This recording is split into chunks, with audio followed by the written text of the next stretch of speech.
Hello viewer. तो specially ये video जो है हमारे कम्युनिटी हेल्थ ऑफिसर सीएचओ जो फील्ड में रहते हैं एचडब्ल्यूसी पर जीएनएम और एएनएम के लिए है। तो नीचे पोर्टल पर जो है पिछले वीडियो में हम लोग ने सीखा था कि कैसे जो है टेस्ट को कैसे इनरोलमेंट करना है, कैसे इनरोलमेंट करना है, पूरा स्टेप बाय स्टेप सिखाया था मैं। और अभी जो है आपको इसका सेकंड पार्ट लेके आया हूँ और ये एप्लीकेशन पे लेके आया हूँ। मैं अब आपको बोला कि जो वेबसाइट है, वेबसाइट से आप आईडी जनरेट कर सकते हैं। कैसे आईडी जनरेट कीजिएगा, इनरोलमेंट कैसे कीजिएगा या रजिस्ट्रेशन कैसे कीजिएगा, और इसके बाद जो है आप इस पर टेस्ट एंट्री कैसे कीजिएगा और आउटकम कैसे डालिएगा। ये महत्वपूर्ण वीडियो है। तो देखिए यहाँ पर क्या करना है कि आप अपने हेल्थ फैसिलिटी से एप्लीकेशन खोल कर लॉगिन हो जाना है। मैं अपने हेल्थ फैसिलिटी से लॉगिन हो गया हूँ, देखिए यहाँ पर। और इसके बाद जो है हम लोग आगे का काम करते हैं। तो चूंकि हम लोग के पास जो है आईडी जनरेट हो चुका है, आईडी जनरेट हो चुका है। पिछले वीडियो में हम लोग आईडी देखे थे कैसे जनरेट करना है, किसका आईडी जनरेट करना है।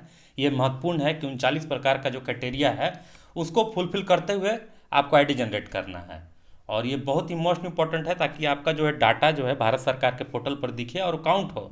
ठीक, इसके बाद जो है अभी हम लोग सीख रहे हैं कि किस तरह से आईडी जनरेट करने के बाद उसमें टेस्ट डालना है और आउटकम डालना है। ठीक, देखिए अभी आपको क्या करना है कि ये एप्लीकेशन पे जाइएगा और जाने के बाद जो है यहाँ पर सर्च का ऑप्शन है, सर्च पेशेंट, वहाँ पर गए और यहाँ पर आपको जो आईडी जनरेट किए थे वो आईडी यहाँ पर डालना है। जैसे मैं डाल रहा हूँ यहाँ पर 2217022724, ये मेरा आईडी जनरेट किया हुआ था। मैं इसको डाल रहा हूँ यहाँ पर। जैसे मैं यहाँ पर डालूंगा, देखिए पेशेंट का इस तरह से प्रोफाइल खुल जाएगा, आपके स्क्रीन पर दिख रहा है। ठीक, इस तरह से पेशेंट का प्रोफाइल खुल जाएगा। इसके बाद आपको क्या करना है, टेस्ट में जाना है। देखिए मैं यहाँ टेस्ट पे गया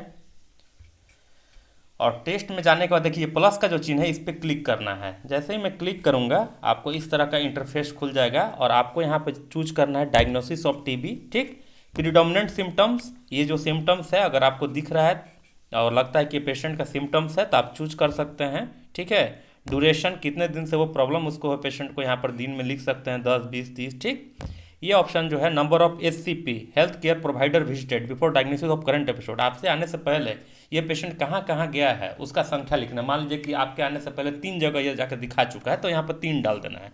ठीक, अब यहाँ पर जो है टाइप ऑफ केस, पेशेंट कैसा है, न्यू पेशेंट है, दवा खाया हुआ है, वो पेशेंट ही बताएगा आपको। न्यू पेशेंट है तो न्यू पे कर लीजिएगा।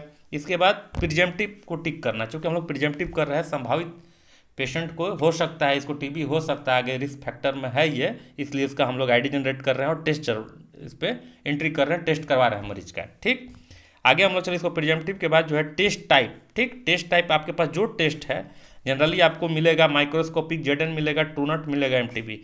और मेरे पास जो रिजल्ट है वो चेस्ट एक्सरे का है तो मैं यहाँ पर चेस्ट एक्सरे क्लिक कर लिया। ठीक, इसके बाद मैं नेक्स्ट गया।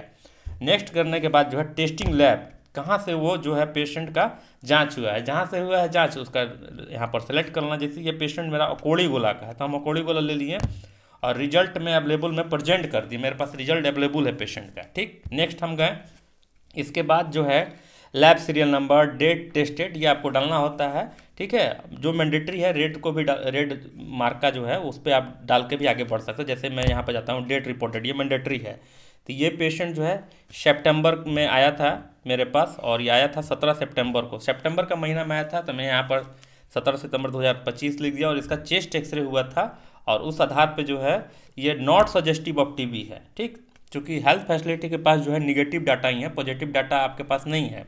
मतलब जितने भी पेशेंट सस्पेक्टेड है उसका हम जांच करवा रहे हैं और जांच में टीबी नहीं पाया गया तो उसका तब भी हम लोग टेस्ट को एंट्री करना है और एंट्री करने के बाद जो है इसको यहाँ पर ऐड टेस्ट कर देना है। देखिए जैसे ही आप ऐड टेस्ट कीजिएगा, टेस्ट एडेड सक्सेसफुली हो गया।